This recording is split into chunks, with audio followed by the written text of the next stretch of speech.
I cannot believe that there are bitches on here that are saying that they would drop their friend if they cheated on their man. You bitches know nothing about loyalty, not a thing. This is exactly why I have like 3 friends, because I know if I need to bury a body, they would be right there with me. And you bitches are ready to drop your friend over a man.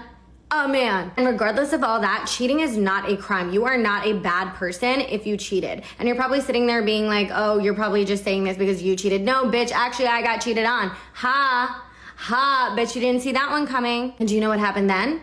I just left and life went on. Unless you're married with children, it's really not a big deal. Like, I knew he fucked up, he knew he fucked up. I know he's not a bad person for it, but this just isn't gonna work. End of. If you can't just check your friend in private and be like, hey, I don't think what you did was cool, and instead you're just gonna drop them for being a flawed individual because you think you're a better person, then this person is better off without your friendship because you don't know what it means to be a true friend. I cannot believe that there are bitches.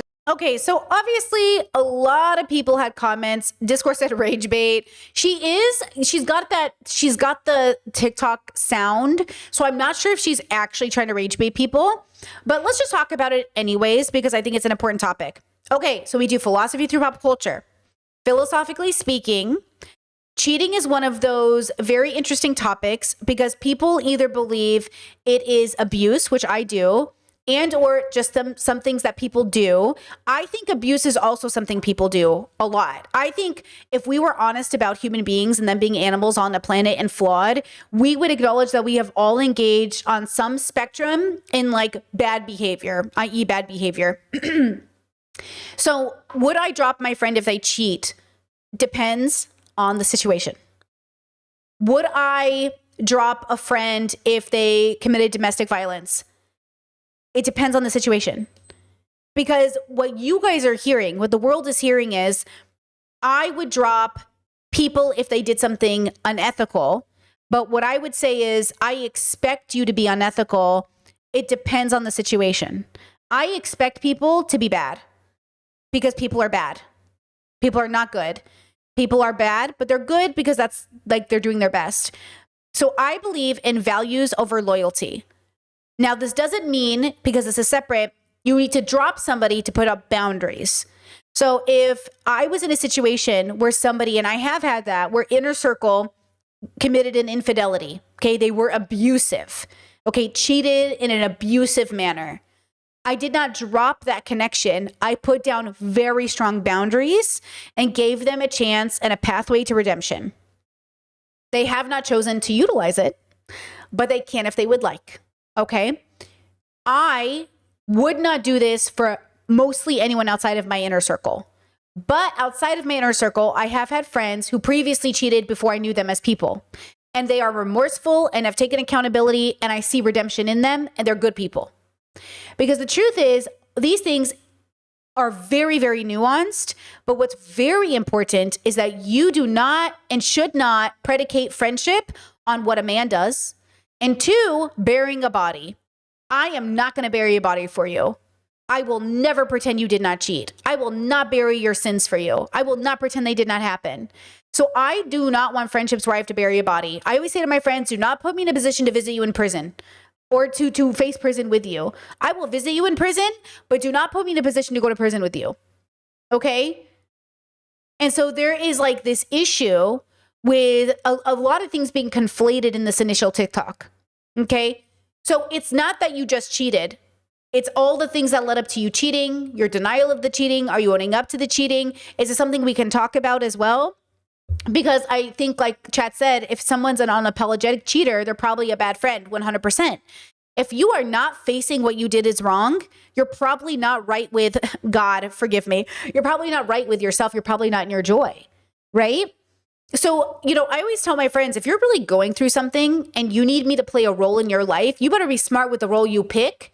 Because if you want me to be a supportive friend while you've done something so fucked up, then you better be ready for me to also be the friend that says, absolutely not.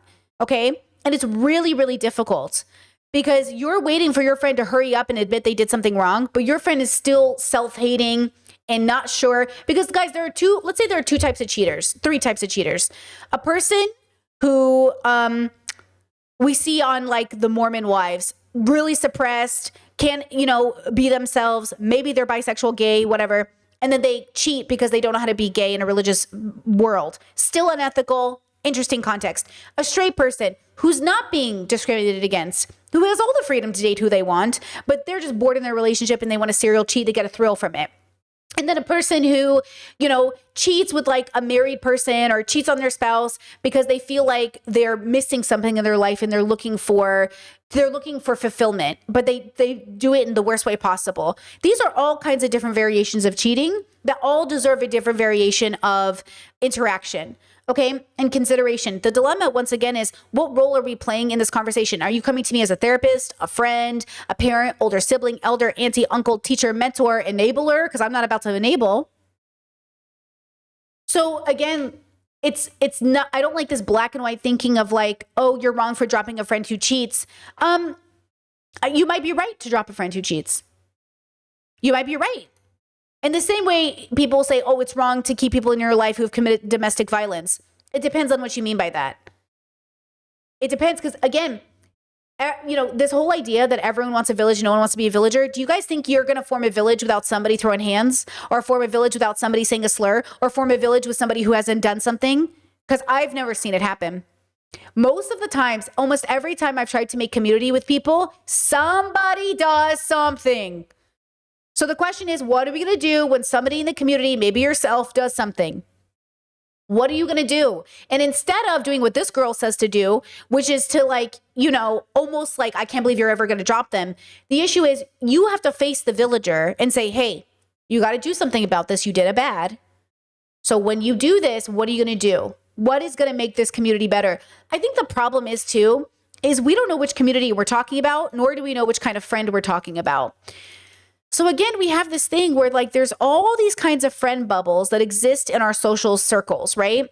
And the rules you have for this friend group is not the rules you have for this friend group, is not the rules you have for this friend group. So a friend who does something in this friend group might not matter to the friend who does something in this friend group. I expect different things from this friend group that I do from this friend group. And so the issue is okay, which friend in which friend group? What is my role to this friend group? Okay. Chat says dropping a friend versus dropping a family member, ? Well, for those of us who have chosen family, it could also mean a friend. So this goes back to inner circle, outer circle, right? Okay. So there's and then not all your family is inner circle either. So, okay. So you might have family that's this is the closest family, and this could be chosen or blood. Okay. So this can be chosen or blood. But this is family. Okay, family is going to get one space, whether non-related or related. And then there's friends, and then there's network, community through network, okay? And this is friends, okay? So these all require different relationships. They are different relationships. You do not have the same relationship with all your siblings, yes? Every single one of my siblings and I have completely different relationships with one another. We are not the same. Now, here's the rule in my family. This includes my friends. If you have done something and you'd be willing to do it again, and somebody comes up to me and says, hey, I really like your friend. Are they available? I'd say, no, they're not available. You shouldn't date them. They're going through something right now. And if my friends are upset that that's how I answered, they better fix their fucking shit. Because I'm not about to, on my reputation, tell somebody my friend is a good person to date when my friend is still going through something. Nope. You shouldn't date my friend. You shouldn't date my brother. You shouldn't date my sister. You shouldn't date my auntie, uncle. They're going through something. No. Because I want to be there for my community when they're going through things, but you cannot drag other people into your bullshit because you haven't gotten better. Now, again, if you're going to get mad that I did that, that's your problem too. You got to work on that. You got to deconstruct it. I cannot, on my good name, because I've already done this so many times in my life. So many times in my life have I allowed my good name, which obviously wasn't that good in the first place, because I let myself, my reputation, get fucked over by making excuses for people that I liked, loved, knew, worked with. It's like when you work with a coworker and someone's like, hey, are they cool? Yeah. But what does that mean to even vouch for people? Right? What does that even mean to vouch for people? So then this is my anxiety. Oh my God, recently I started to get a lot of anxiety because I heard my name on a stream and they were like, shout out to this person. And I was like, am I going to get back into this situation again where we start shouting out people and then my reputation is built off their reputation and what they do. You know what I mean? This is why people isolate. Because it's really scary when we live in a world where people are like, shout out to this person, love this person. And then all of a sudden your reputation. And I'm like, wait, like, and that's why I say this is the world. This is why the world won't heal, because we don't know. We don't know what to do when things don't go right. That's why I say in good faith, you have to accept that people are flawed. And in good faith, we have to accept that people can get better, but it's not going to be at the pace you think it's going to be, which is why we said with Cutie Cinderella yesterday, when she said, I want to be there for my homophobic family, great, be there for them, right? But you have to learn what is family stuff and what is stream stuff, okay? And then we have to decide, are we coming to work as professionals or are we ourselves online? Because if that's the case, like families are going to fight about how families live.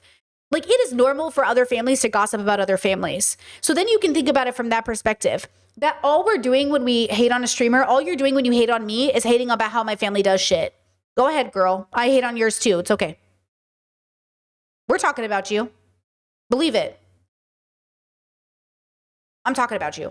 You know what I mean? Like, go ahead and talk about me. So I think that's the other part of it. Now, I don't lie about people and we're not going to slander people unnecessarily. We're going to be factual about the way we talk about people. Well, I'm definitely talking about people. Okay. I just have rules about how we have conversations. So if somebody in the family starts talking like, just like crazy about someone, I'm like, no, you have to be good about the way you're talking about people. So if you're talking about someone, like one time, my family and I were talking about this woman. And my brother's like, I think she's trans. And everyone, hey, you can't say that. He's like, what? And I was like, you can't say that like it's a bad thing. And two, you can't say that about her. You don't know that. And also you can't say it like it's a bad thing. Like that's the thing. It's like we can talk shit on somebody or whatever. But the moment you start throwing around like bigoted insults, it's like, hey, no. I think she's a baby killer. Hey. Then you gotta be like, and it takes the community to be like, oh, too far. No. That thought you need to deconstruct, because there is a way to criticize people without going to, I think she's this. I think he's this. I think they're, and that's where you need to have a community effort in putting down. And then it's not just put down. So you don't want to do what Cutie Cinderella said, where she said, my racist friends aren't racist around me. You want to do the thing where you say, being a racist around me doesn't change your racism. You got to do something about it. The dilemma, and this is the limit. So I have cousins. This is years ago. I don't know if my cousins are still like this because I don't talk to that side of the family. Okay. I don't talk to this side of my family because they're at the time, they were very homophobic. And it was like a whole thing. We had a falling out. But when I saw my cousin years ago and they had a Confederate flag in the house, I was like, what is that? You know, and they joked about it being my white side. Okay, they're kind of what you would call a bit hickish. You know what I mean? And so I think they fall into that category of like, I don't have white pride because I don't think I'm white like that. But they are. Their mother is white. So for them, it's actually real. Like they have connections. And I'm like, oh, like I'm not interracial like that. Well, you know what I mean? Like my parents are both Assyrian. Do you get what I'm saying? It's a weird disconnect where I can't connect to my cousins because I would never think that the Confederate flag had anything to do with me. It has no ties to me. So then my brain is like, why do you have that? That's not even your culture. But so white people need to deconstruct their racism and their connection to the Confederate flag because like, you know what I'm saying? Now, fun fact, some places in Croatia, for some reason, fly the Confederate flag. It's a whole story. I'm still learning about it. But apparently they think it means freedom. I don't know what's going on. You know what I mean? So I don't know. The world is a weird place. You ever see people around the globe flying flags? You're like, why are you flying that flag? You know what I mean? Anyway, okay. So when we ask ourselves, are we going to stay connected to certain family and friends? It depends on what role you're playing. Example, the elder in the community. Guys, when you're the elder in the community, you don't actually stop talking to the racists in the family. Because the elders in the community are playing a guiding role. They are the people you're supposed to come to for wisdom. So if you're playing the elder in the family, they don't kick people out of the family. They protect the village from the people struggling, but you don't kick out the struggling member. And to kick out the struggling member, they would have to commit like a crime that is so, you know what I mean? It's like such a big deal. So at the same time though, to be a responsible elder, I think you have to be an elder that people can come to with everything. And then you have to have the right resources. So I'm also trying to break a generational curse in that way, where the elders in my family, you could go to them for a lot, but not for everything, because their biases and prejudice would play a role, right? So I'm trying to be an elder that eventually people can come to me with anything, but they have to allow me to also hold them accountable. So if they do something really horrendous, we might have to turn ourselves in. If we do something really bad, we're going to have to go to intensive care and therapy. If we did something really bad, you can't come to me and ask me to bury a body. I'm not going to bury a body. I'm not going to bury a body for you. That's not the kind of elder I want to be in the community. I want to be the kind of elder that takes you to the right authorities in the right way, that won't mistreat you, that will get justice, you know, for the injustice that was done. And then, of course, we try to do preventative care for future generations.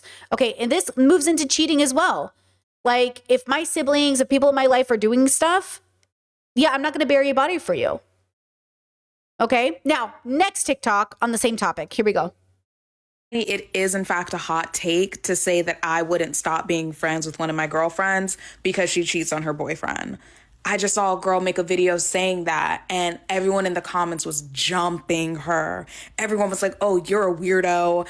Cheaters are very disloyal. They have no honesty. Like, these are not people I want to be around. It's weird. You're a weirdo. Da-da-da-da. Oh my God, y'all run a strict program. Y'all are very strict. And hey, be friends with who you want to be with. Me, though, if one of my friends comes up to me and says I cheated on my man, I'm gonna be like, damn, what happened? Like, I'm gonna want to know the tea. I'm gonna be like, is everything okay? Like, what happened? Like, I'm gonna come to her, you know, as a friend, like, what happened? But after, I'm gonna just be like, damn, girl, you know, you was dead wrong for that. And she gonna be like, yeah. And I'm gonna be like, yeah. Anyway, you want to go to Cheesecake Factory? Like, it's really that simple. I'll be like, you want to get some appetizers and a little drink? Oh, wow, maybe I'm too much of a girl's girl. Maybe that makes me a bad person. If so, I'm okay with that. But I didn't know so many women felt that way. Wow.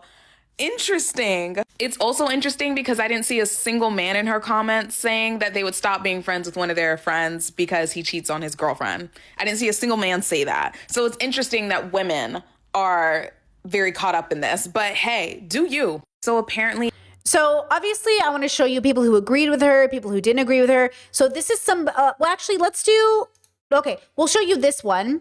So, okay, this is a standard of ethics differences and values differences. So again, I don't like the way they're saying this. I said myself, I wouldn't necessarily drop my friend, but I also wouldn't fight for them this hard in the comments. Because I can't fight for you after you did something so horrible.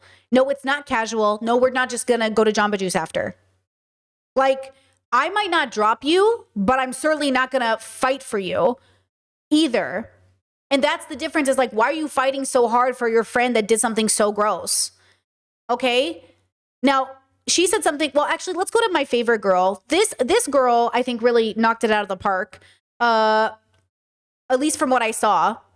I didn't finish the TikTok, but I watched the first couple minutes and I was like, I'm going to watch this on stream. So for the first couple minutes, I thought she really knocked it out of the park. Okay. This girl said something that to that girl, or maybe sort of about that girl, that was important. She said, none of the men in the comments said anything about it. And I thought, who the fuck gives a fuck what men do? And this girl said it perfectly here. For you page, people are answering the question whether or not they would tell their best friend's boyfriend if their best friend was cheating on them. And my answer to that is, one, I would tell them, and two, I'd probably stop being her friend. I know that's going to ruffle some feathers, but this is my reasoning. One, cheating is a character flaw. Plain and simple. Number two, and this was a little disheartening, as I was reading the comments, a lot of people were saying, like, oh, like, men would never tell you, like, be loyal to your friend, like, they would never let you know. And my question to you is, since when did you start using men as a benchmark for morals?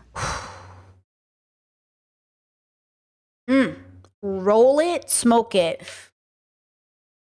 Exactly. So again, the question is a bad question. Would you drop your friend if they cheated? It's a bad question. What do you do when somebody you love does something unethical? Philosophical question. What do you do when somebody you love and is connected to does something unethical? Depends on the situation. Because every situation, if we believe in restorative justice, if we believe in rehabilitation, yes. Now, again, this goes back to our chart, okay? If my family, friend, inner circle does something, we especially are invested in rehabilitation. If my community network, somebody I work with, somebody who's casual does it, we probably drop them, right? But remember when I was doing the debate bro thing, so I'll give you an example. I've had friends and I've had my family, I have family members who've cheated. I have friends who've engaged with married people. I have friends that have cheated. I have friends that have like defended, blah, blah, blah. I respond differently to them than even coworkers. Remember when I was in the debate bro bubble and they were telling me, oh yeah, I'm cheating on my spouse, I'm having an affair. Well, their spouse knew. So their spouse was also coming to me and saying, Brittany, what do I do? That's a situation where like everybody is aware of the situation. So obviously I'm not going to drop that connection if people are all aware of it and they're working on it necessarily. And yet maybe for somebody else, I'd be like, I don't want any part of this. So now in this time and age, I'd probably be like, I don't want any part of this. You guys figure it out. Don't talk to me about it. But I thought I was being, and I stand by my desire to be a good community member. I thought I was being a good community member by giving my input because I have pretty strong feelings about cheating. And the fact that they were coming to me about it indicated to me that maybe they were trying to change, right? Now, obviously that wasn't true, but it was still a good way to think about it. Now, I think I would have done things differently, which I would have just said, here's my advice. That's my only advice I'm giving. I don't want to play therapist in your life, and I don't want to play elder because that's not what's going to happen. I'm your coworker. And as a coworker, I'm just telling you right now, you should go to somebody else about this. That's really what I should have said at that moment. But hey, I live and I learned, right? But that was neither a friend coming to me, because again, I'm not in contact. Like these people were not my friends like that. They were community network people. Okay. And yet if I was sitting on a park bench, which this has happened to me before, lock-in girl, autistic lock-in. Ever been on a park bench and someone sits down next to you and starts ranting about their life and asking for advice? When I did my road trip around the US the first time, I probably had this happen to me 3 or 4 times. Where I would be sitting on a bench at a park and somebody would sit down and just be like, da da da da da da. And I'm like, oh, well, okay, that's still a community, but it's neither your friends or your family. Well, I'm going to sit there and talk to them about it. Why? I don't know. Seems interesting. I really like people and I want to find out about them, right? So again, it's like, I want to have these conversations. Okay. Chat says, I love poly communities because like kink communities, they tend to be overlap. The line's very clear for what is not tolerated, but they discuss it if you seem open to understanding. Listen, I did poly for 10 years and I was cheated when I was doing poly, which sounded crazy in my 20s. And look, guys, when I look back and look at my 20s videos, I go, man, we were really kids. Like when you look back and look at people in their 20s, it is so obvious we were children who were pretending to be adults. We were children pretending to say, that's why I say caution you away from YouTubers, even myself. Look at us in our 20s making educational content. What the fuck do we know about life? I have none of the wisdom. Okay, when I look back at my life now, I do not have the wisdom. If you are watching my streams thinking Brittany Simon is wise, you are making a very big mistake. I am not a wise person. I am just learning in real time. I have moments of wisdom, but I am no way a wise person, guys. I'm not there yet. I'm not there yet. I'm not even close. So, if you watch me, I just like, no. Okay.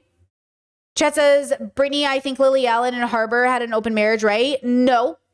Apparently, according to Lily Allen, it was not open. According to David, it was. And so for Lily Allen to make music attacking the woman who didn't know that, I feel like that says something. That's the problem. Lily Allen does not have a good reputation. So I'm not going to get on sides. I'm not taking either of those people's sides. Both of them sound like bad stuff was happening. Okay? Apparently, the woman who had the affair didn't know they weren't in an open relationship. They thought it was open. Allegedly. What do I know? You know what I mean? So, okay. Chad says, I think people confuse your confidence with wisdom. Of course, absolutely. That's how big streamers get big, because they're obnoxiously egotistical. And so people think they must know what they're talking about. They do not. Okay? They do not.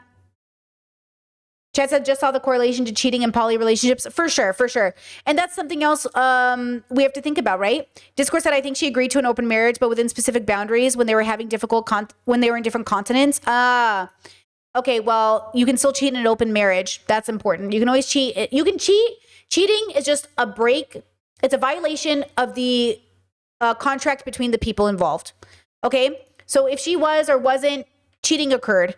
But okay, noted. But I don't think she should make a whole song with this lady's name in it about this lady if she didn't know she was cheating, helping cheat. You know what I mean? It's different when you sleep with a married person and you know that their spouse doesn't know. And a difference between thinking it was okay, which is why you should ask informed consent, which is why you should meet partners and make sure. When I was poly or open or sleeping with multiple people and people are like, can I sleep with you? I'd be like, can I talk to your partners about it? Because I didn't want to trust people. Because I was so used to people deceiving out here, you know? Chet says, I think Brittany's on a path to wisdom, which means she might be further along than some of us. So we can confuse that with arriving at wisdom. Absolutely. Right? Chet says, Britt, I feel you, but you being able to recognize that you have further to grow makes you a source of wisdom for me. Absolutely valid. Right? We all work. That's what we should be doing together, though. But that's why it's confusing when we have these conversations. Would I ditch my friend? What's the wise thing to do? What should we do? I don't know. It depends on the situation. It depends on what role you're playing. If I'm playing older sister, my role is different. But if I'm your friend, the role is different. Am I your coworker? The role is different. Okay, let's go back to this video. Not over here. All right, let's cross that off the list. Number 3, if they're a good partner, they will most likely be a good friend. That goes for men and women. I'm not going to explain myself. That's that. Number 4, your friends are a mirror of you. And if my friend murders someone, does that mean I'm a murderer? No. Okay. However, the things that I would want in a friend, I would like to see them practice that. And one thing that I value myself in is not cheating, is communicating, is being upfront with how I feel platonically, in relationships, with family, in every aspect of my life. And I'd want my friend to be the exact same way, right? Now, this is difficult because a lot of us make friends along the way. I did not make friends with ethics in mind growing up. That's not how I learned to make friends. I learned to make friends in proximity to who was around me. That's how you made friends growing up. I used to take pride in the fact that my bestie and I were on political opposite ends and we were friends. So this is a new concept. I need you to all understand that. The only place I've ever seen this is in specific religious bubbles where it's kind of culty and you don't talk to people outside of the cult. Now, I remember when one of my brothers, he told me, he's like, hey, I'm letting go of all my secular friendships. And I said, oh, why? And he said, because I'm Catholic and I noticed my secular friends, like we're on different journeys. They do things that are a sin according to Catholicism. I can't be friends with them. And I used to think like, that's so bad, dude. You need to be friends with different people. Like you can't just be friends with Catholics. And here I am basically only being friends with progressives. Now, because I also have lifelong friendships, people I've known for literally longer than some of you have been alive, it means I'm also friends with people that aren't progressive. And I'm not about to ditch them because it's not that kind of friendship you ditch. It's the kind of friendship you put boundaries on. It's the kind of friendship you build a rapport with. It's the kind of friendship where you have conversations, right? So, I think the difference here is it's not black and white, but it is a serious conversation to have about friend groups, individual friendships, community and community with. Like these things are all very specific, right? I think it'd be nice to have friendships where I didn't have to, okay, I look back at my life and think of myself when I was a conservative and then a liberal and then a baby progressive. And when I say baby progressive, I mean I think I was a baby progressive when I was in the debate pro bubble, if I really think about it. And I think when I say baby progressive, I mean, I wasn't deconstructing gender. Not enough. I had only deconstructed gender as a liberal. I had not deconstructed gender as a progressive.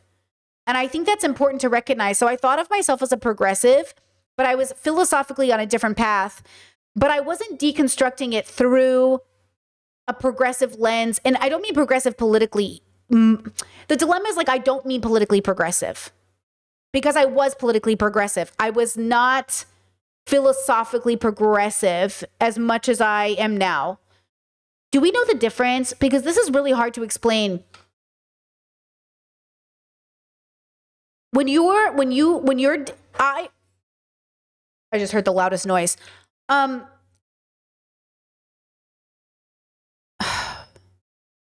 There is a part of me that wants to walk into a room and hang out with some of the worst people who have ever existed.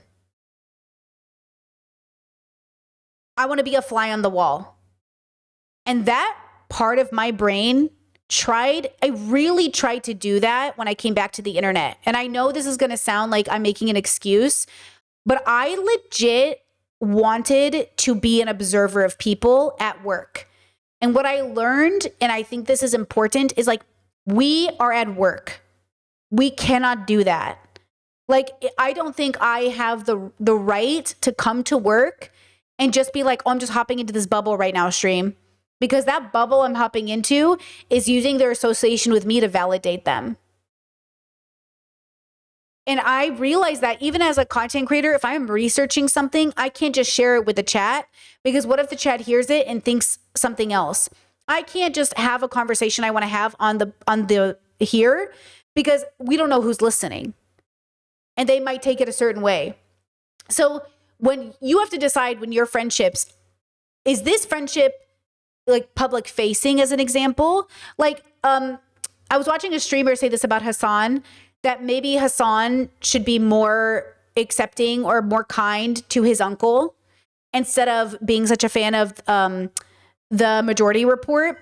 But if my parents were content creators, I would tell the internet, I love my parents more than I'll ever love you, but I'm not going to let my parents slide on stream because they're my parents either.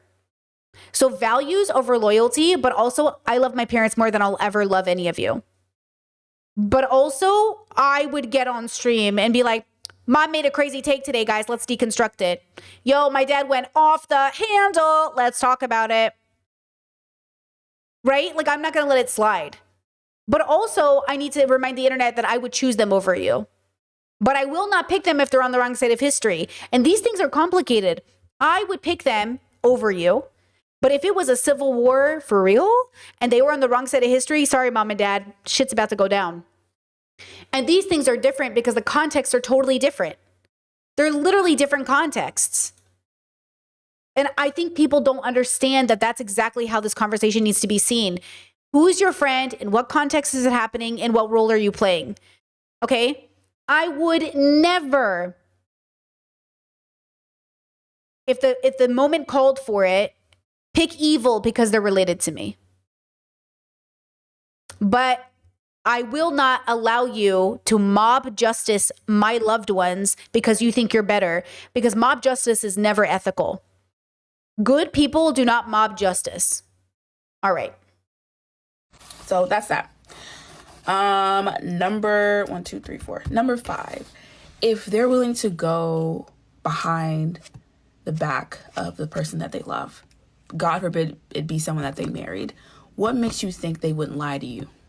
What makes you think they wouldn't talk about you behind your back? And that's why I said back to number 1 that it's a character flaw. Like, if you're willing to do that to someone who lays next to you every night, who would most likely take care of you when you're sick, who may even risk their life for you, what the hell are you gonna do with me?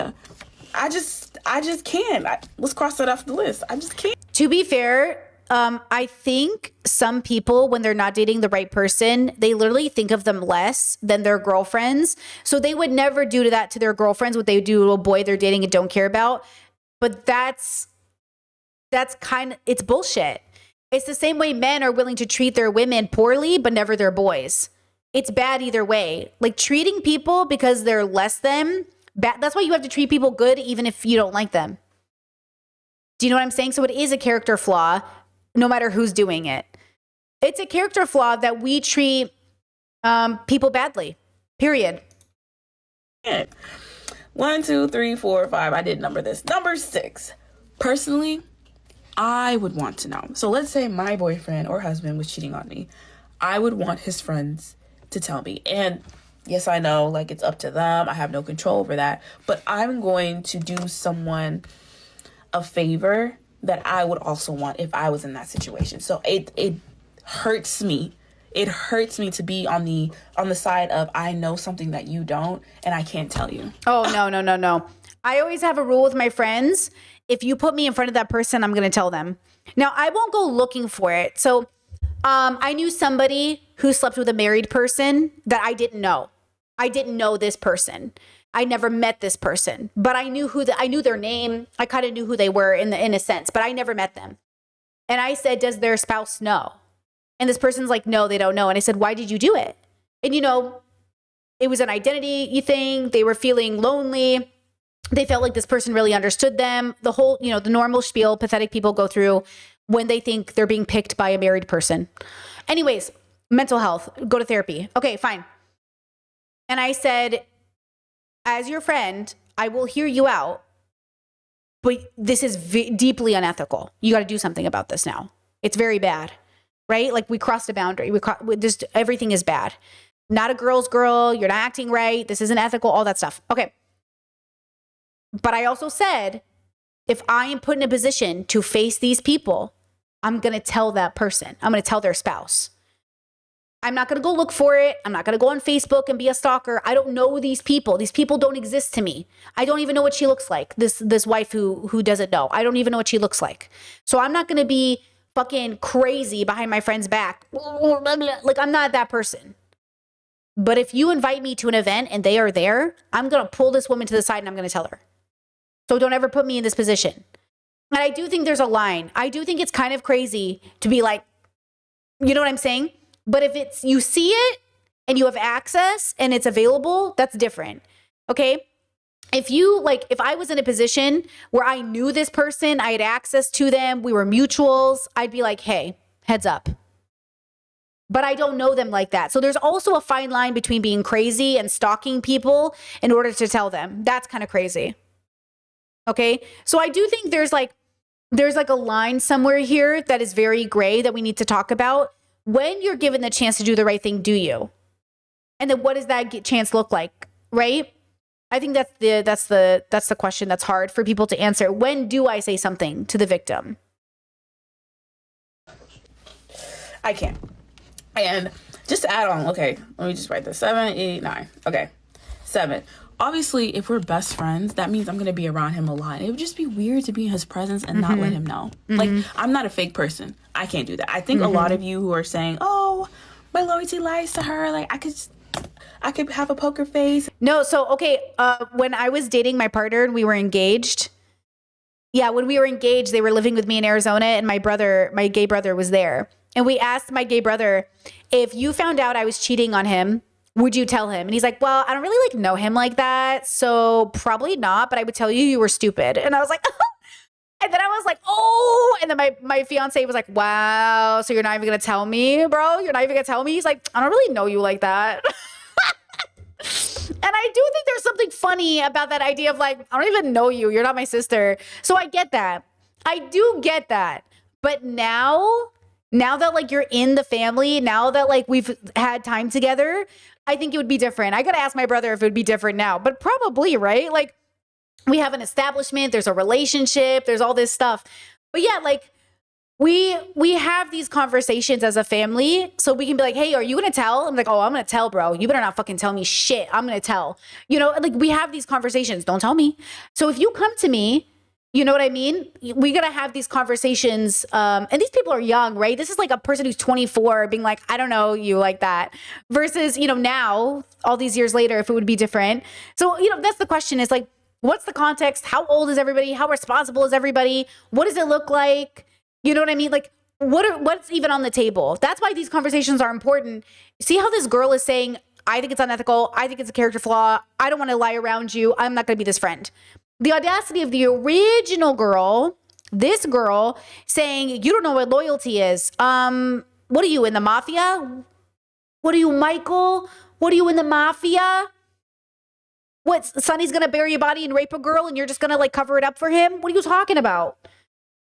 This isn't a Mark Puzo novel, girl. This isn't a novel where we're burying bodies for our friends. No, I'm snitching. My kid kills somebody, I'm snitching. My friend kills somebody, I'm snitching. Fuck all y'all. Like, listen, I understand snitches get stitches. And I think that could be true when it comes to certain things. There are certain things you don't say out loud, but there are certain things you say out loud. Okay, why did Emmy come forward? Why did Emaru come forward? Because she found out there might be another victim from Miskiff. You have to say something at some point. At some point, you gotta say something.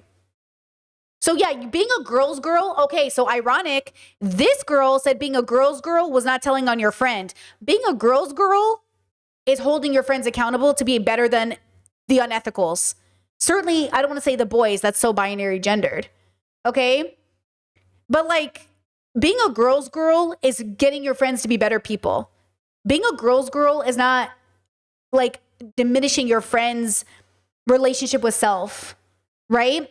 Chad says the girls code that isn't about community, just say or do whatever to lift any woman up. Exactly. We do not want to build a community with bros before hoes and girls that come at the expense of the community growing. We want the community to heal, to get better.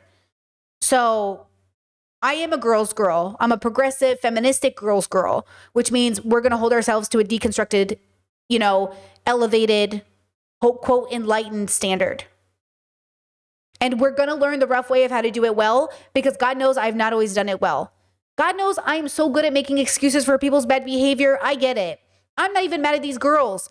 I have spent a lifetime making excuses for people's bad behavior because of their childhood, because of their upbringing, because I read about their story in a book, because I get it. Okay? It doesn't matter though. We got to do better. We got to do better. Okay? So now back to this girly. Not say anything. You're crazy.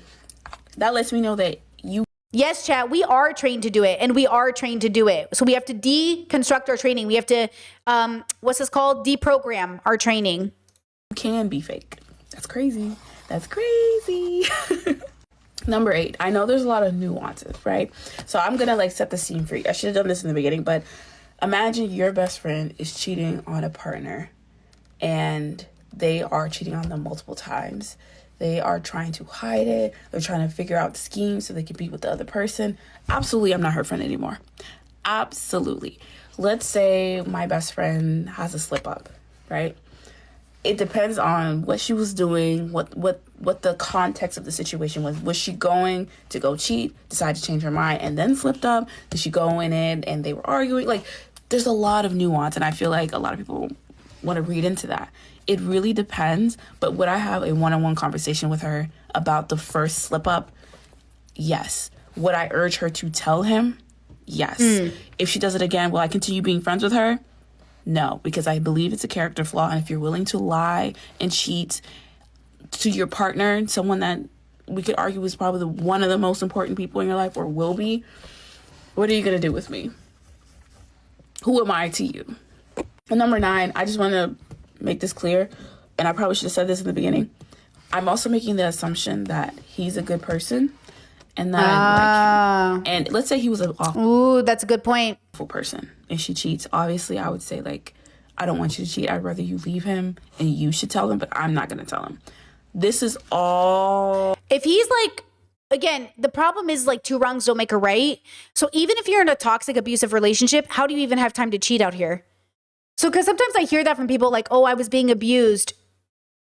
Then why do you have time to cheat? Because yes, you could be being abused, but why does that then give you a permission to cheat? It doesn't make sense. Now, I've heard this from cheaters.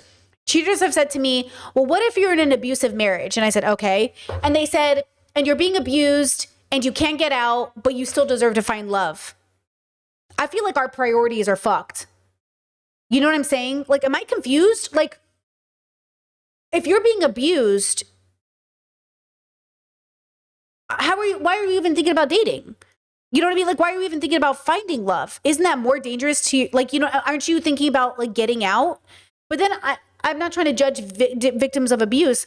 I'm trying to listen to the person who's trying to justify the situation, right? So a person who cheated gave me this scenario and said, I was being abused in my marriage. Were you? It's a guy. Were you? Or like, did you have to cheat in the way that you cheated with the group age you cheated with? Like, did you have to do that? Like, yeah, I want to be empathetic and say maybe an abuse victim would be in that position, but also I'm not going to justify it either. The way you're saying it is almost a justification. I was being abused, so I get to do it. Well, I don't know about that, right? I don't know about that. All under the assumption that he is a good person who treats her right. I am telling him so he has the chance to find real love. And I have the chance to find another friend. Or a real It friend. sounds harsh, but a lot of you guys are loyal to, I don't know what. I'm loyal to my morals. Yep. And a lot of my friends hold the same morals I do. So it's not that difficult for Exactly. me. That's my hot take.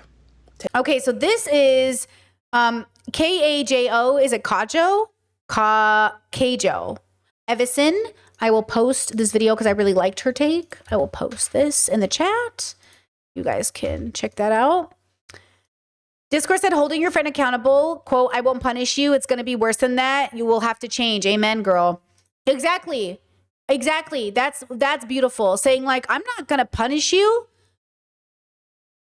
You're going to have to change though. That's the hardest thing. Change is harder than being punished. That's why people would rather be beat than change.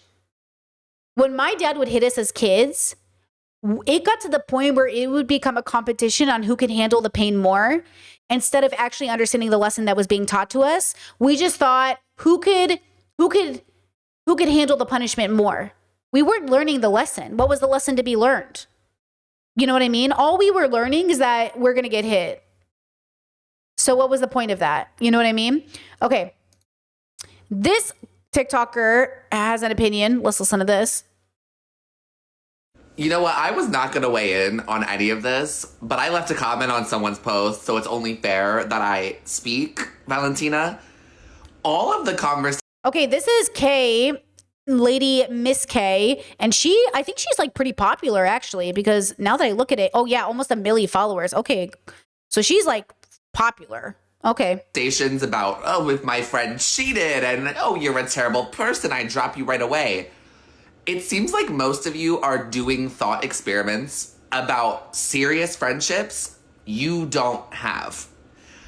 It seems like a lot of you have never actually gotten close to somebody who wasn't like a family member before. It seems like a lot of you have a stronger relationship with your Roku remote than you do with most people. And it kind of sounds like listening to 9-year-olds talk about what they think it would be like to be married. That genuinely listening to a lot of you talk about how I would handle this in my friendship.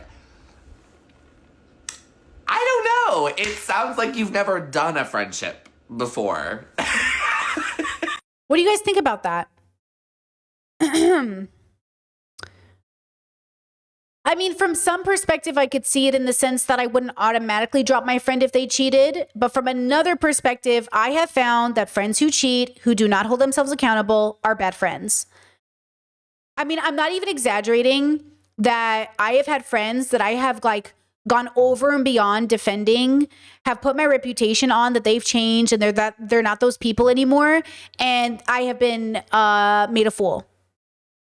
So now the standard is I am not vouching for you. You have to vouch for yourself. But yeah, like I've seen those people. Like I remember a friend of mine said, like, do you think of me as a cheater? And I said, well, no, you said it was in your past, right? You said you would never do it again. And then they started making arguments when we would talk about stuff about all the justification of cheating. And I was like, are you still a cheater?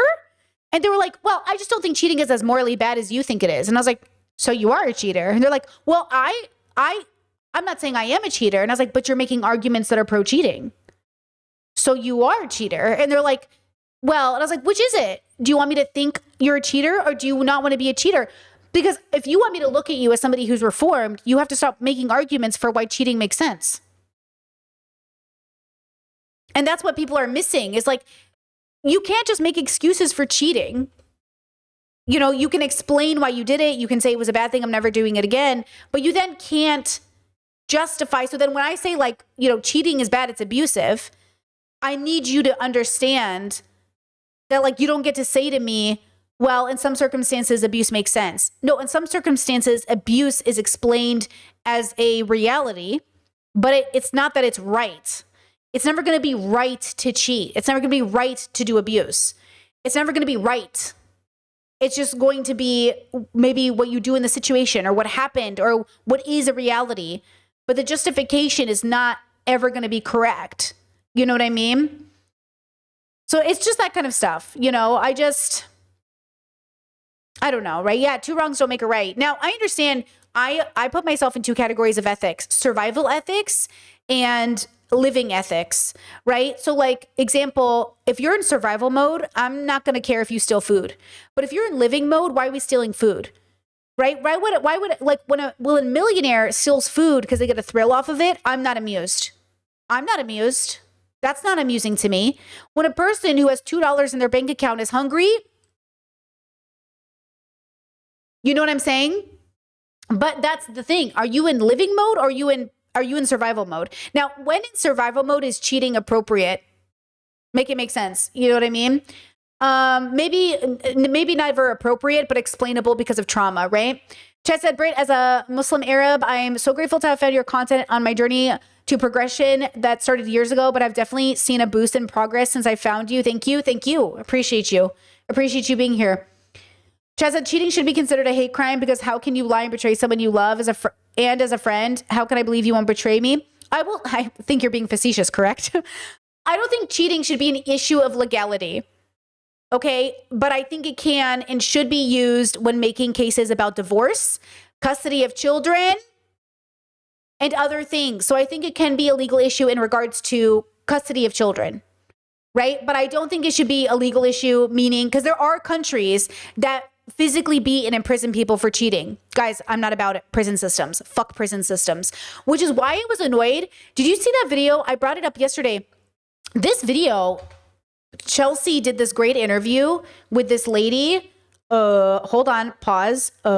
Financial diet. I forgot what it was called for a second. She did this interview. Did you see this video? Chelsea did this video with this lady and it was so good.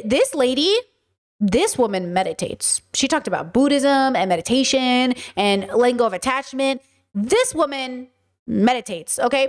She's in a different spiritual bubble than I am, but she was really interesting. And the part that pissed me off the most from Chelsea was she asked if the guy, so her husband, after 20 something years, committed emotional and financial infidelity on her. Very big betrayal, very huge. And Chelsea said, did you press charges? And she said, no, I didn't want to send my child's father to prison. And Chelsea said, okay, that's understandable because the kid was, I think, like 10 years old or something.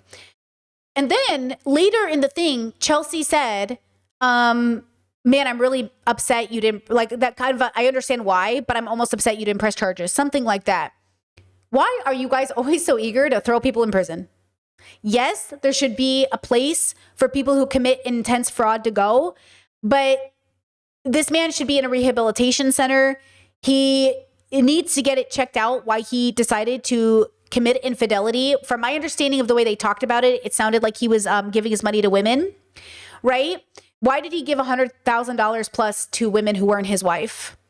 You know what I'm saying? So again, I really do take an issue with progressive people in quotation marks automatically going to prison as the answer. Like a facility, sure. A place for rehabilitation, sure. A place to have a body change, sure. But this desire to be like, oh, I wish he got locked up. It's like, I don't know, bro. Like, again, prison happy people, murder happy people, violence happy people that just like want you to suffer. Guys, we have got to go to therapy. We've got to do philosophical work. You know what I mean? I don't like it. So again, my channel is philosophy because I want to talk about ethics and morals. I don't want to talk about what the government and how the government should be in our lives, taking away our rights. Okay? So that's not what I want. I don't want to see that. I don't want to see people justifying, like, you know, when Saeed and Emmy and the DoorDash girl, everybody kept saying, well, this isn't legally assault. This isn't legally rape. Well, this isn't legally this. I don't give a fuck about legal. I'm talking about ethics. You know, I'm talking about something different. Like, everyone's out here being like, well, this isn't legal. Like, what did he do to Emmy? What did he even do to Emmy? He was rude to her?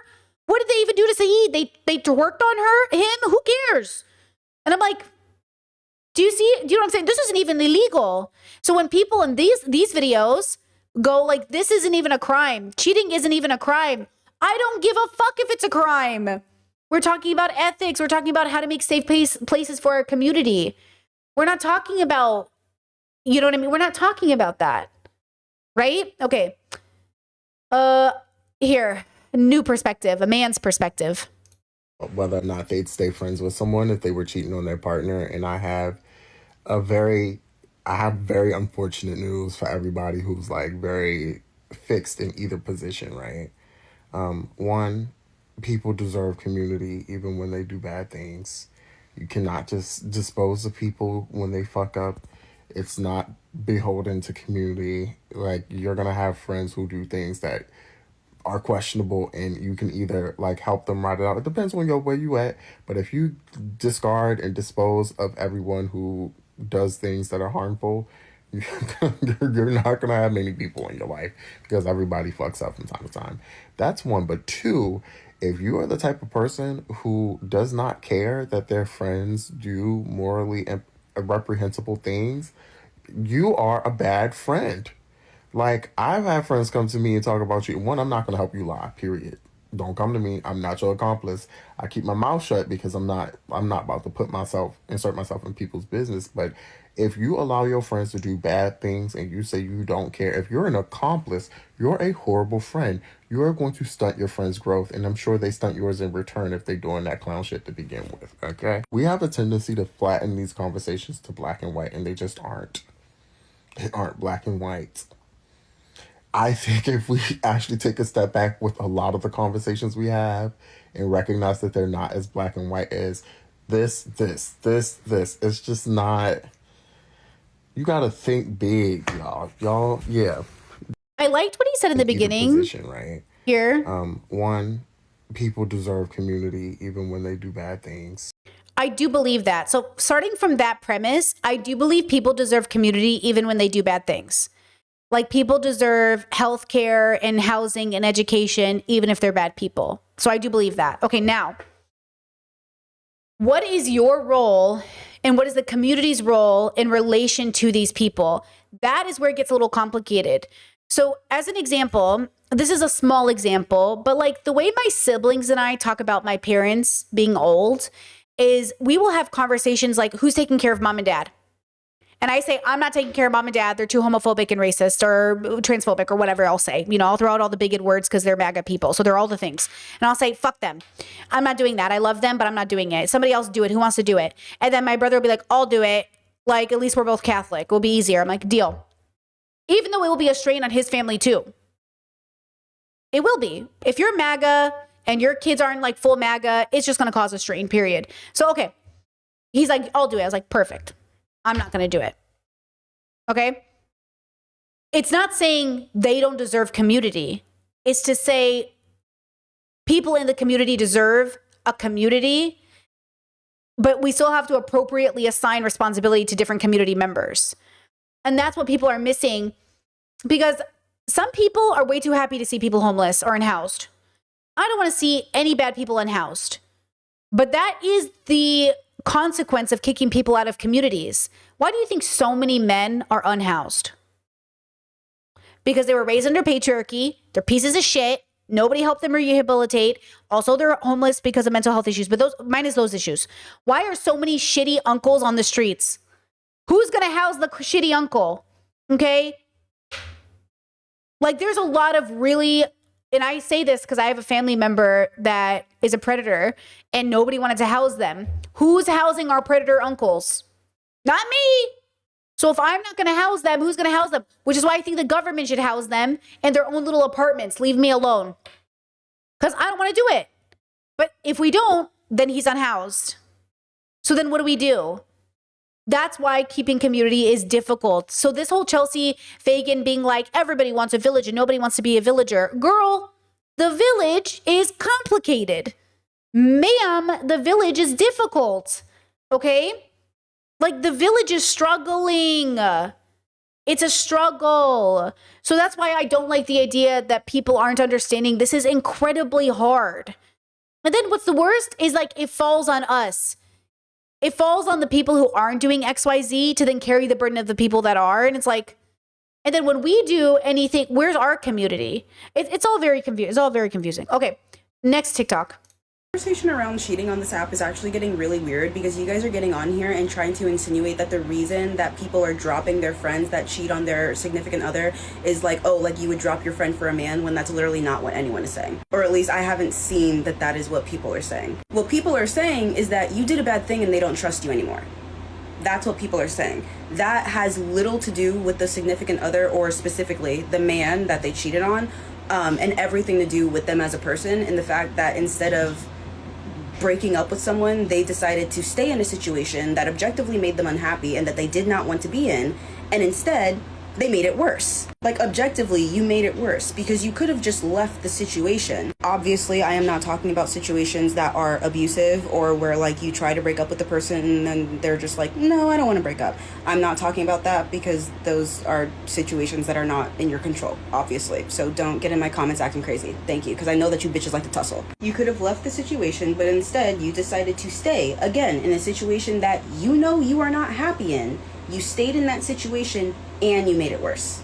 And I'm supposed to hold your hand through that like you didn't know that you were making it. That's ridiculous. You're an adult. Let's act like adults. Me personally, I just feel like cheating is very childish. I feel like that's like some middle school, high school shit when you're trying to figure out like who you are as a person. Like you don't know like your core values yet. Once you get like out of college, even in college, like you know that you're harming someone, you know that you're not respecting yourself. I do not mean that in a slut-shamey way. I know you guys like to tussle. I don't mean that in a slut-shamey way. I mean it in a way of like, you're in a situation that you don't like. Why are you staying there? And I'm so sorry. Like I'm not even like an adult. I'm 22. As a 22-year-old woman, I am not holding your hand through that. I'm not. You're not a child. Also, I grew up in New York. I don't like being friends with people that don't remove themselves from situations that they don't like, that they feel like they're not being appreciated in. Because if you don't like it, why are you there then? Leave. You don't have to be there. Leave. No one's forcing you to be there. Like, I just feel like it makes you look like a coward, to be honest. It makes you look like a coward. It makes you look untrustworthy, and it proves that you are unfaithful. Why would I want to be friends with someone that is all three of those things? That's not something that I need to teach you as a friend. That's something that your parents should have taught you growing up. That's it. Also, I'm just gonna add as like a last little tidbit, I feel like this conversation is mostly happening amongst straight women because you guys are only bringing up men. I'm a queer woman, I'm bisexual, and I just want you guys to know, if I ever heard any of my queer friends, so any of my friends, talking about the fact that they cheated on their partner, oh yeah, girl, that's enough of that. Because no. But I feel like that's probably The L word, anybody?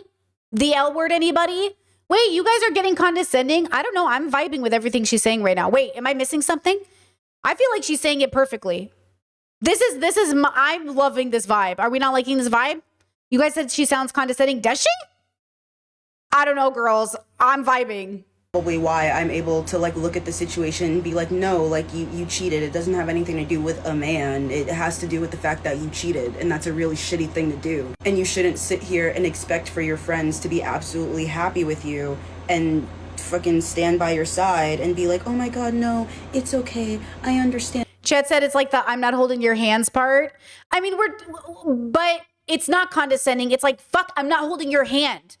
You fucked up. Do not expect me to hold your hand through this. You cannot fuck up royally and then be like, I'm the victim. I'm not holding your hand through this. No. And that's the problem. That's what they're asking her to do. That's what that's what the videos are saying. They're saying, I want you to be nice to me after I fuck up. I will be kind to you. I'm not going to be nice to you though. No. You know what I mean? I don't know. I like the whole let me hold your hand. I'm not going to hold your hand. I'm not going to hold your hand for me. I like it. I like it. why you did that and blah blah blah. Oh yeah, talk to me about it. Just tell me. Like, no, you know why you did it, right? Right. You know why you did it. And if you don't, go to therapy, deconstruct, do philosophical work. Understand why you did it. The simple fact is, you just shouldn't have done it. Exactly. So when you do a bad, you do not get to, I am a safe space for my friends to talk about why they did what they did and why it was wrong. I am not a safe space for you to be like, I fucked up royally. Can you lick my wounds for me? I'm not licking shit. I'm not licking shit. But I will be kind and compassionate to you. I will hear you out and we will do something about it. I've had countless people come to me after they cheat. And do you know why they come to me? Why would they come to me when I'm so strict about cheating? Because they know I will love them harder than anybody else and I will never throw them away for cheating. I'm never going to throw you away because you cheated. I'm never going to throw you away. But I will demand accountability. And if you do not take that opportunity to be accountable, then we will go our separate ways. But I did not throw you away. You made a decision, and then you made a second one. The responsibility falls on you, okay? But I will not throw people away. But we didn't get here because of something I did. We got here because of something you did, okay? I think that's it. There's this idea that like I did something bad, now you need to do something about it. You know what I mean? Chess says, I guess the way you say it makes more sense to me. Well, we all do come from different bubbles and we have to translate the different ways we talk. But I will say that coming from a queer community, I remember when I watched The L Word and I remember being so excited for The L Word. And then I was like, why are they all cheating like straight people? I'm sick of it. Does nobody not cheat out here? You know what I mean? Like, is nobody not cheating? I hated that about The L Word. But the justification, the romanticization, the normalization of cheating. And look, Dr. Kirkonda talks about this all the time. The cheating is so much more common than we think it is. And people can come back from cheating. It's not a lost cause if you cheat. But it's not a lost cause if you do a lot of things, guys. You're not a lost cause. But people aren't obligated to stand by you when it's beyond their ability. Okay?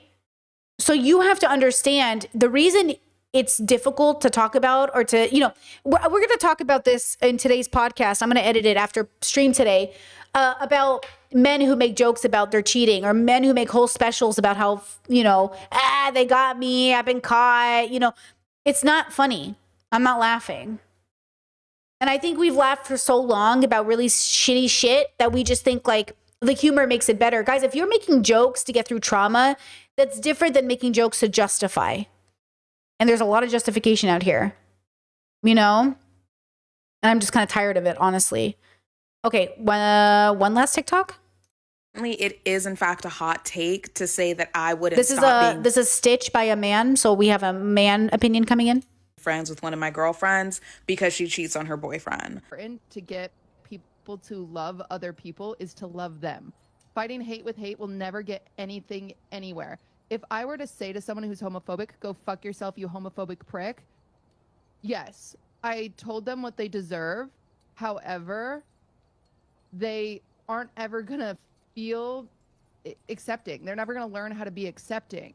Most people are simply just bad friends. And to go even further, I want to reiterate concepts that I brought up in a previous video that has to do with interracial dating and love. In the first video, the girl talks about how she doesn't think it makes her a bad friend to keep hanging out with her friend that cheats on her boyfriend. She goes, So in case anybody was confused, he showed the first stitch of one of the girls talking about standing by her girl as she cheats. Then he showed the cutie Cinderella clip that we went over yesterday about basically being community, building bridges with people. Okay, so now he's giving his opinion on this. And then she's like, but that's it, we proceed, and it's like whatever. And the comment section is full of people who are like, because like why would I care about a man? Morality in this is is flawed, because it's not simply just about the idea that it's, why would I care about a man? It's also the idea that you aren't showing your friend true, earnest, and compassionate love. Objectively, you can be as submissive as you want about men.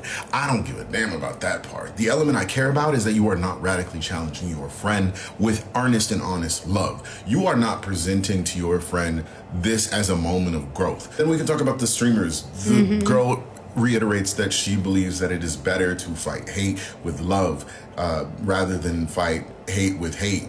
And to that regard, I don't disagree with you, but also, are you actually challenging? Because the way in which she presents this story and the way in which she presents her defense is that she's not actually doing anything to challenge these people's worldview. She is existing in the same space as them without doing any extra work. There is no effort on her part other than to say, see, me with an opposing worldview against yours can coincide and coexist next to you. And the other people are kind of just like, okay, I still think these negative things about these individual groups. How does this explain that I'm a bad friend or people are bad friends? Well, first we need to look at the idea of love as a whole and what it means to show your friends love. Bell Hooks argues this in All About Love. To begin by always thinking of love as an action rather than a feeling is one way in which anyone using the word in this manner automatically assumes accountability, responsibility. We are often taught we have no control over our feelings, yet most of us accept that. Hold on, I'm sorry to interrupt, Bell Hooks, but we did read that book in book club, and that whole idea of like, can love exist with abuse is such a strong narrative and perspective. We choose our actions, that intentions and will inform what we do. We also accept that our actions have consequences. To think of actions shaping feelings is one way we rid ourselves of conventionally accepted assumptions, such as the parents love their children, or that one simply falls in love without experiencing will or choice. If love is an action and you sit by on the sidelines and watch your friend do something as scandalous as cheat, and you are like, whatever, it's not my involvement, I need nothing to do with this, you reduce the ability for both of you to emotionally grow. You need to grow from this and learn how to communicate better or remove yourself from these situations in a way that is more mature and less destructive. Treat love as an action, but don't have the hard conversations with our family members and loved ones and friends about their behaviors, then who are we to say that we really love them? Because we aren't taking the accountability and the responsibility and having those earnest and honest conversations. Lastly, Bell Hooks argues that if we succeed without confronting and changing shaky foundations of low self-esteem rooted in contempt and hatred, we will falter along the way. You cannot idly stand by as your family, your friends, the people in your lives that you claim to love act in outlandish ways that contradict who you claim to be. You cannot idly stand by and allow that to happen, because nothing will ever change. The change will simply just become rot. Eventually down the line, you will just have disgruntled relationships where you do have moments that you can't speak on, or instances in which you must skate around. In conclusion, by not radically loving, you end your days walking on eggshells. I really like that one. Discord said there's a middle ground between the hate and love. Can you expand on that? Because I don't know what that means. I would be curious about your thoughts. Yeah, I really like this take. I think ultimately, first we have to acknowledge that building community is difficult, and then we have to acknowledge it's difficult because we are flawed, and it starts with us.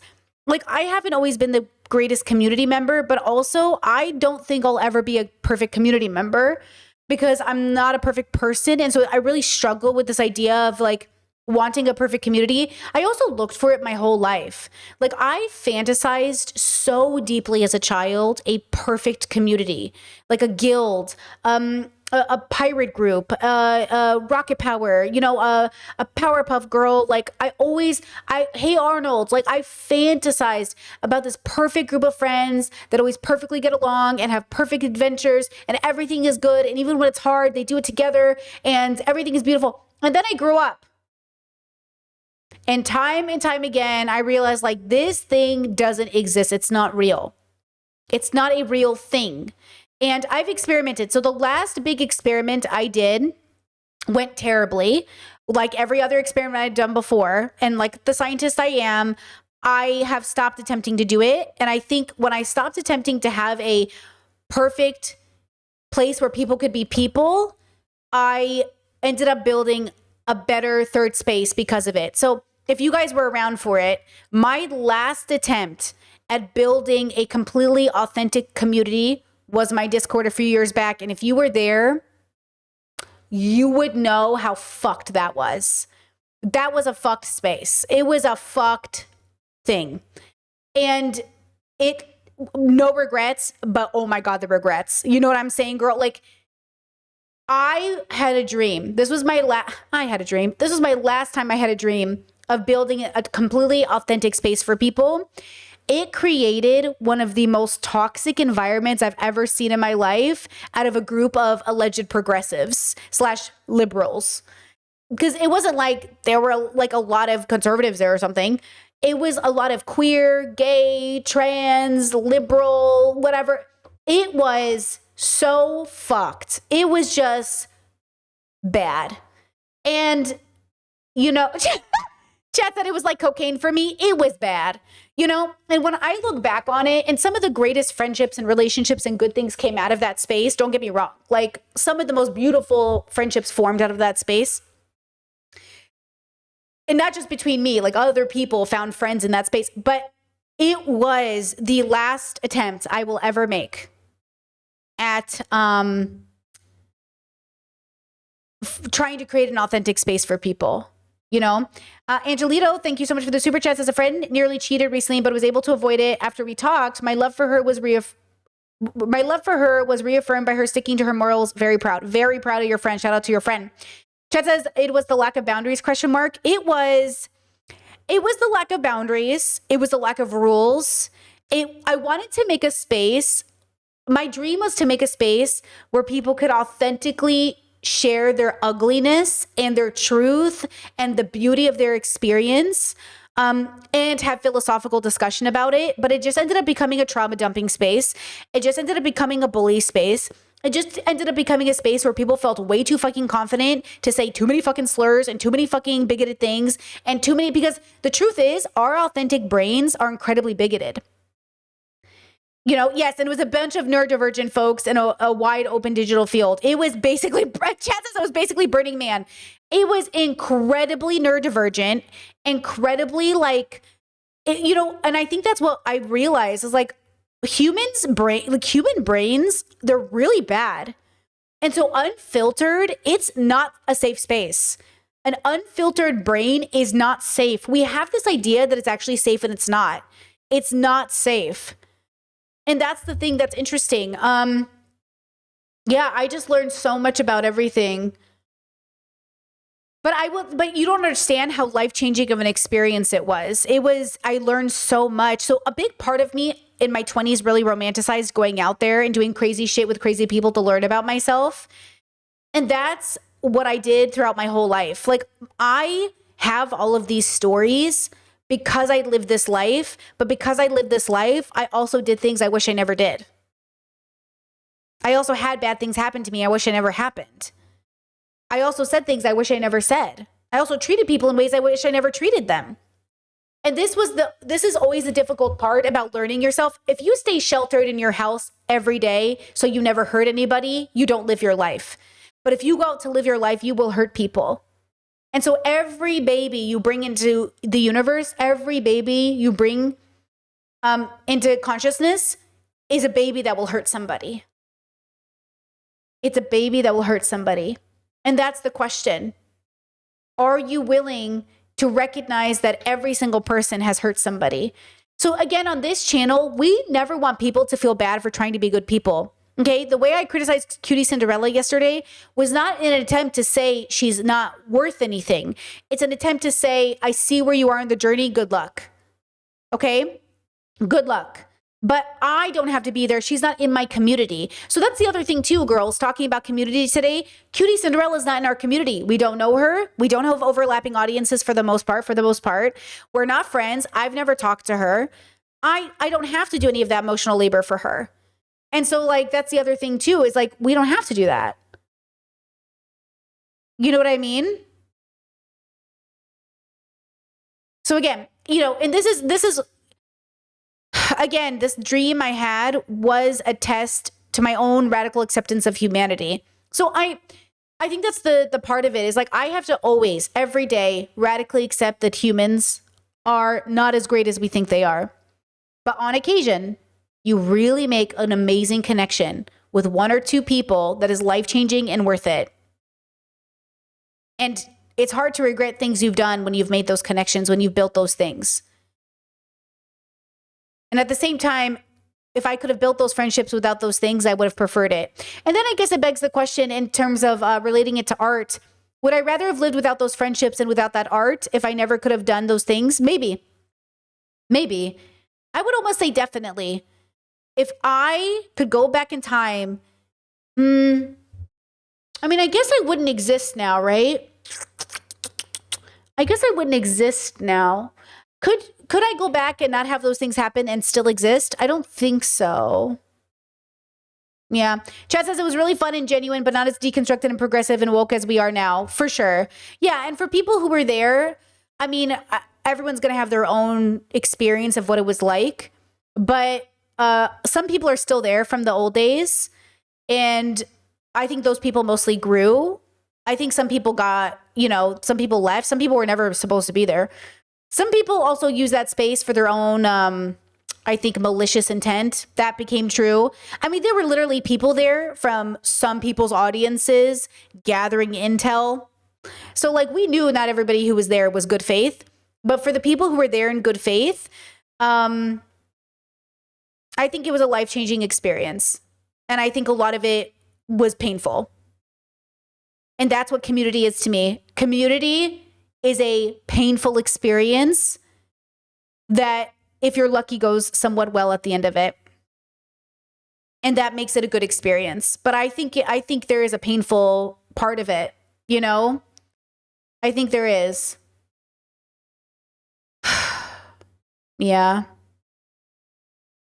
Yeah, Chet says it was a stepping stone phase. It really was. Yeah.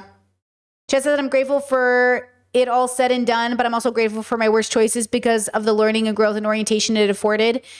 Yeah, same. Discord said, let's see, talking about the middle ground between hate and love, just the way most of these TikToks are presenting the issue at a very black and white. Like if you don't support a friend's cheating, that is somehow hate, but if you do, it's love. For sure. Chet says there are gray areas. You can distance yourself from a friendship because they are being abusive and still support them. It doesn't mean you hate them or don't love them. Exactly. If my friend is going through an abusive, like sometimes I see these TikToks of people visiting their siblings who are unhoused and addicted, and they can't get them to go to rehab or help them, but they visit them and they don't even know that it's their sibling. And I just think the universe every day, that's not my sibling. But then I wonder, because they don't have a choice, like they're literally like a victim to their own brain chemistry at that moment. And at least my siblings can hear me and recognize me. But then it's even more painful sometimes because my siblings can see me and recognize me and still don't want to deconstruct or think about their actions or their bigotry. So it's not about comparing pain, but it's about the realization that all of us are really having our own struggles. We're looking at our family and friends and we're like, I want so much for you, but I want so much for us too. I want you to have the same amount of love and compassion you have for people who are suffering. You need to have it for yourself. And then you need to have it for your community. But none of us are perfect and all of us will make mistakes. It's about understanding and learning from those mistakes. But yeah, this conversation about community always gets me. I've never been in a community that didn't have an era of toxicity. I mean, how can you? How can you if people are involved?